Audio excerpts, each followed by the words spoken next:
گالیاں دے رہے ہیں وہ میں نہیں ہوں, میں تو محمد ہوں. اور محمد وہ ہوتا ہے جس کی تعریف کی جائے پتہ نہیں کتنی گلاں پہ کر دینے. آپ کو بلا وجہ ٹینشن ہو جاتی ہے, فلانا فلانی جگہ کھڑا تھا, میری بات کو چھوڑیں گے آپ کس چکر میں پڑ گئے ہیں. وہ ایک جملہ کہہ کر ہم سارا وقت اسی پہ لگا دیں گے, ہم تو مصروف ہی بڑے ہیں, ہمارے پاس اتنا ٹائم نہیں. ہمیں طاقتور ہونا, تھوڑا صبر کریں. کسی نے بات کر دی چل ٹھیک ہے بھائی اللہ تیرا بھلا کر, دو چار اور کر, کوئی فرق نہیں پڑتا, سمجھ آ جائے گی تجھے آہستہ آہستہ. اتنی جلدی الجھ جانا, رشتوں داروں سے لڑائیاں کر بیٹھنا, فلاں نے بات کر دی, فلاں جگہ آ گئی, فلاں نے کہہ دیا, ساری رات سونا نہیں, منصوبہ. آپ تو کوئی کام ہی نہیں کر سکتے. آپ بڑے مقاصد کے لیے دنیا میں آئے, آپ تو یہی رک گئے. آپ تو سارا دن اپنے مخالفوں کو جواب دیتے رہے. کام کون کرے, ڈیوٹی کون کرے؟ اتنے اتنے بڑے مقاصد ہیں, ان کا حصول کیسے ہو؟ الجھ نہ جائیں کہ فلاں میرے بارے میں بات کر گیا تو وہ کر گیا, تو پھر کیا ہوا, کرنے دو. لوگوں کے منہ میں زبان ہے تو بات کرنے کے لیے نا, وہ بات کرے گا, ہم کام کریں گے.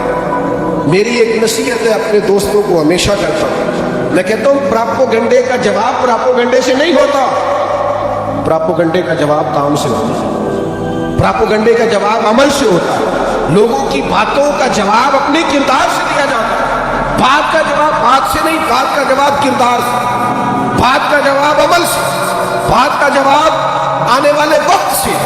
آپ یقین کریں, جو لوگ آپ کو تانا دیتے ہیں نا تو کچھ نہیں کر سکتا, آپ کچھ کر کے دکھائیں, وہ آپ سے ملاقات کرنے والوں کی لائنوں میں کھڑے نظر آئیں, اور آپ کچھ کر کے تو دکھائیں. آپ کی رائے یہ ہے کہ میں بات کا جواب بات سے دوں تو پھر وہ تو بات طویل ہو جائے گی. آپ ایک بات کریں گے, وہ دو کریں گے, آپ تین کریں گے, تو اس میں تو سارا وقت لگ جائے گا. ہمیں تو اور بڑے کام ہیں, اور بھی کئی کام ہم نے کرنے ہیں زندگی میں. حضرت صدیق اکبر تشریف فرما رضی اللہ تعالی عنہ, ایک شخص نے آپ کو برا بھلا کہنا شروع کیا. اللہ کے حبیب بھی وہاں تشریف فرما, وہ دیر تک برا بھلا کہتا رہا. ادھر دیکھو نوجوانوں میں, یہ ذرا دو تین دفعہ تانا سن کے اور سہ کے مسکرا کے دیکھو. یہ تھوڑا تجربہ تو کرو بھلا, دو چار دفعہ کر کے دیکھو. آپ کو کسی نے برا کہا, آپ نے سنا بھی, سہا بھی, اور ساتھ تھوڑا سا آپ مسکرائے بھی.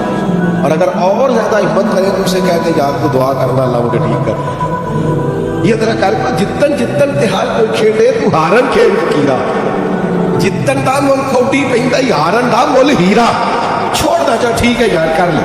آپ تھوڑا سا یہ کر کے تو دیکھیں. وہ حضرت صدیق اکبر کو برا کہتا جا رہا ہے. جناب صدیق اکبر اطمینان سے بیٹھے. مزے کی بات بتاؤں, اس محفل نور میں رسول رحمت امام الانبیاء بھی جلوہ فرما, اللہ کی ساری رحمتوں کے جھرمٹ میں کریم بھی وہاں تشریف فرما.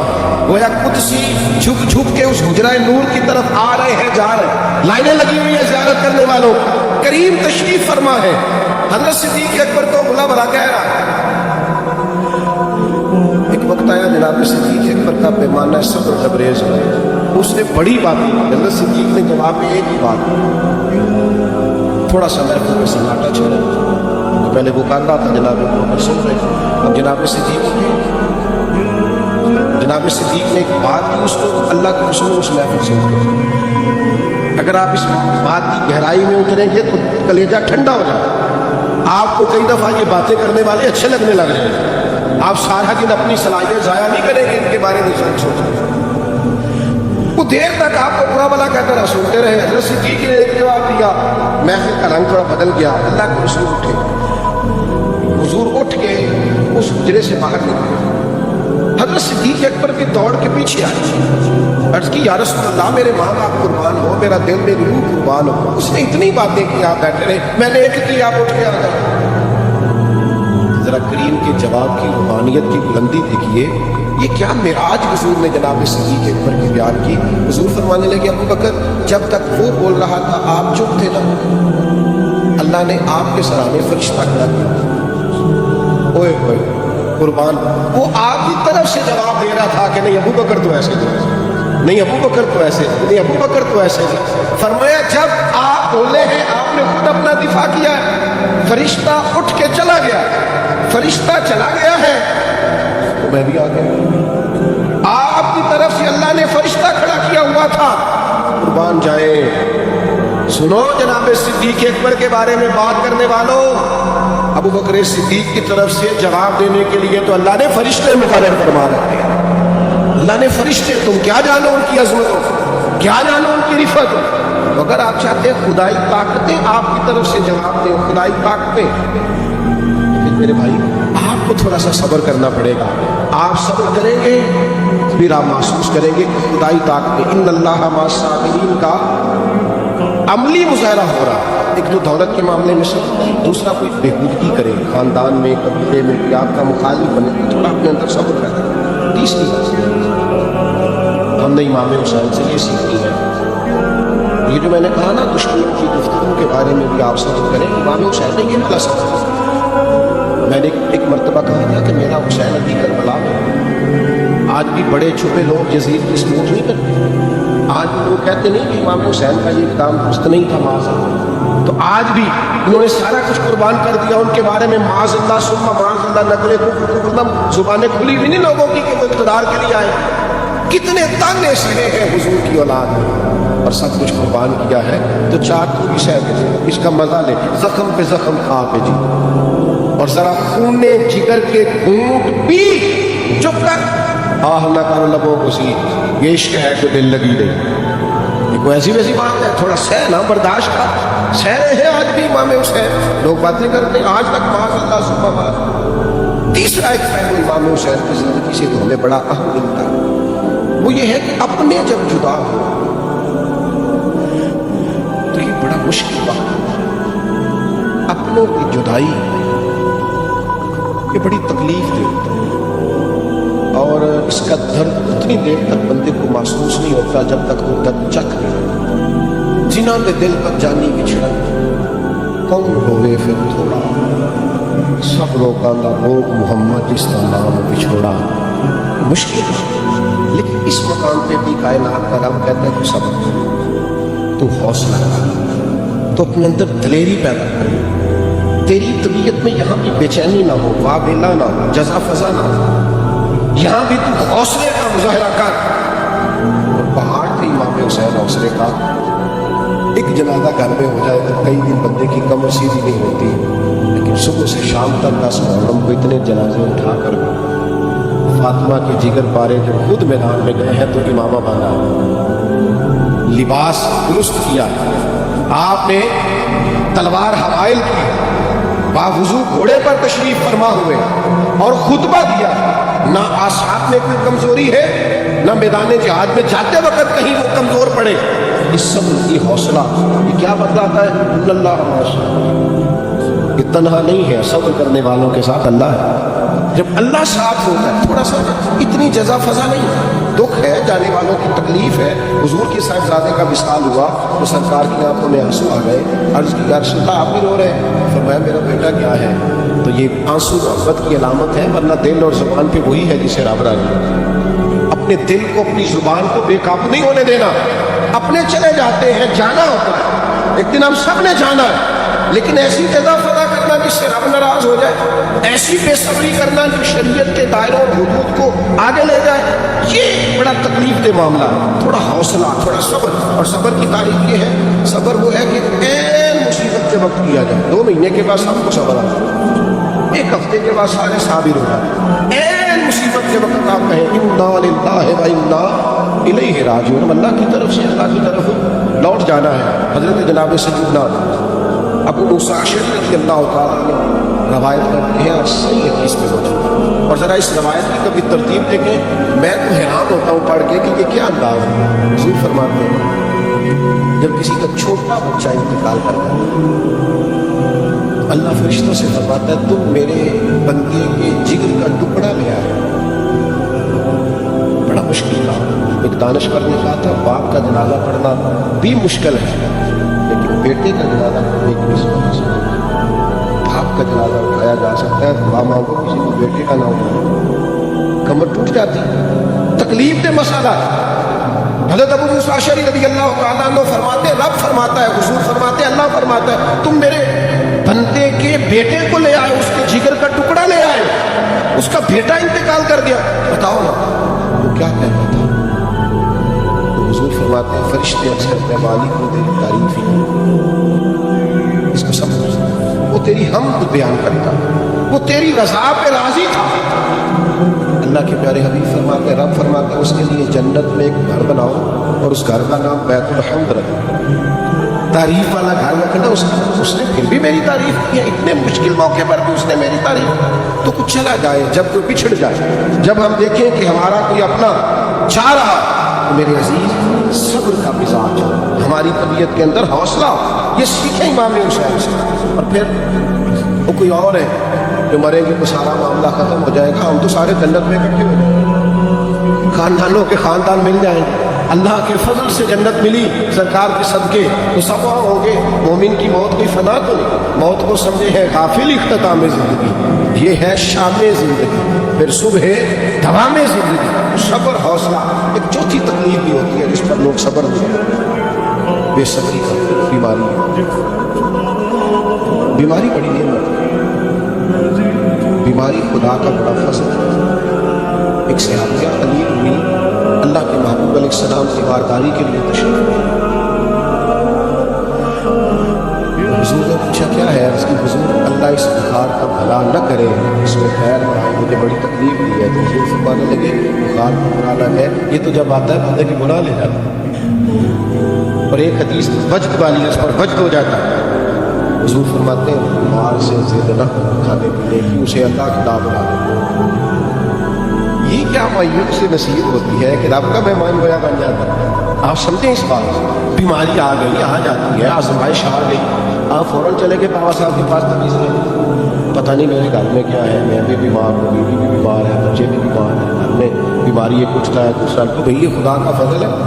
حضرت مولا علی شیر خدا رضی اللہ تعالیٰ عنہ فرماتے ہیں 2 دفعہ اللہ بندے کو تکلیف نہیں دیتے، جس کو دنیا میں تھوڑی بہت بیماری آ گئی، آزمائش آ گئی، اس کے یہی گناہ معاف ہو جائیں گے، قیامت میں سزا نہیں ملے گی، یہی معاملات بہتر ہو جائیں گے۔ بیماری آ گئی ہے، یہ تو آپ کے نفسانی قوتوں کو کمزور کر دے، آپ کی طبیعت اللہ اللہ کی طرف مائل ہو جائے، آپ اس کو سہنا سیکھیں، برداشت کرنا سیکھیں۔ لیکن اتنا واویلا مچانا، اتنا پریشان ہونا، اتنا الجھ جانا، ڈاکٹروں سے لڑتے پھرنا، اور جناب ہاسپٹلس میں آپ جائیں تو اتنی عجیب صورتحال کا ہو جانا، کہیں احتجاج ہو رہا ہے، کہیں کچھ ہو رہا ہے، کہیں کچھ ہو رہا ہے۔ آپ جائز مطالبہ ضرور کریں، لیکن بیماری آ جاتی ہے، اور یہ خدا کا فضل ہے، یہ انسان کو آ گھیرتی ہے۔ یہ بیماری حضور کے قدم چومنے بھی آیا، حضور کی بارگاہ میں بھی حاضری دیتی ہے، یہ آ جاتا ہے، لیکن اس پر جزا فضا کرنا، صبر کا دامن چھوڑنا، یہ درست ہے۔ ایک خاتون آئی حضور، انہوں نے آ کے عرض کیا یا رسول اللہ صلی اللہ علیہ وسلم میرے لیے دعا فرمائے، مجھے مرگی ہے، میں بڑی تکلیف ہے۔ رسول پاک علیہ السلام کا طریقہ مبارکہ تھا، حضور دعا فرما دیا، اور دعا کی تاثیر کا یہ عالم تھا کہ صحابی کی پنڈلی ٹوٹ گئی ہے، سرکار نے لعاب دہن لگایا، اللہ نے شفا دی۔ مولا علی کو آشوب چشم ہے، آنکھوں میں تکلیف ہے، خیبر کے دن حضور نے لعاب دہن لگایا، اللہ نے شفا دی۔ محبوب تو شفاؤں کا مرکز ہے، کرم نوازی اور عطاؤں کا مرکز۔ اس خاتون نے عرض کی یا رسول اللہ صلی اللہ تعالیٰ علیہ وسلم، آقا میں بیمار ہوں، مرگی ہے، میرے لیے دعا کریں۔ حضور فرمانے لگے اگر تو کہے تو میں دعا کرتا ہوں اللہ شفا دے گا، اور اگر تو کرے صبر، اگر تو کہے دعا کرتا ہوں، اور اگر تو کرے صبر، تو محبوب فرماتا ہے پھر میں تیرے لیے جنت کی دعا کروں۔ یہ صبر پر جنت، تو وہ صحابہ تھے۔ آج کوئی کسی کو کہے نا مجھے تکلیف ہے، اور اسے کہا جائے کہ تم نے شفا لینی ہے کہ جنت میں، کہے گا جی آپ اٹھنے کا کچھ کریں، بڑی تکلیف ہے۔ کریم نے فرمایا اگر تو صبر کرے تو جنت کی دعا کروں گا۔ 1 منٹ نہیں لیا سوچنے پر، فوراً عرض کرنے لگی حضور مہربانی کریں آپ جنت کی دعائی کریں، آپ جنت کی دعا کریں۔ گویا وہ اپنے عمل سے کہیں گے یا رسول اللہ میں مرگی کے ساتھ گزارا کر لوں گی، لیکن آخرت میری درست ہونی چاہیے، مہربانی فرمائیں جنت کی دعا کریں میرے لیے۔ اللہ کے حبیب نے جنت کی دعا دے دی۔ عرض کرنے لگی یا رسول اللہ کبھی کبھی مرگی ہوتی ہے تو جسم سے کپڑا ہٹتا ہے، عورت ہو، حیا مانے، دعا فرمائیں۔ اللہ کے حبیب نے ہاتھ اٹھا کے دعا کی یا اللہ اس کی صدر قائم رہے۔ صحابہ فرماتے ہیں جتنی مرضی کی مرگی ہوتی تھی کپڑے جسم سے لگے رہتے تھے، وہ بڑے زمانے تک وہ خاتون حیات رہی۔ جب کوئی باہر سے آتا تھا تو صحابہ فرماتے تھے جنتی بوڑھی دیکھنی، جنتی خاتون دیکھنی، ہاں دیکھنی ہے، پھر میں اس کی زیارت کرو، اسے دنیا میں حضور نے جنت کی بشارت عطا کی۔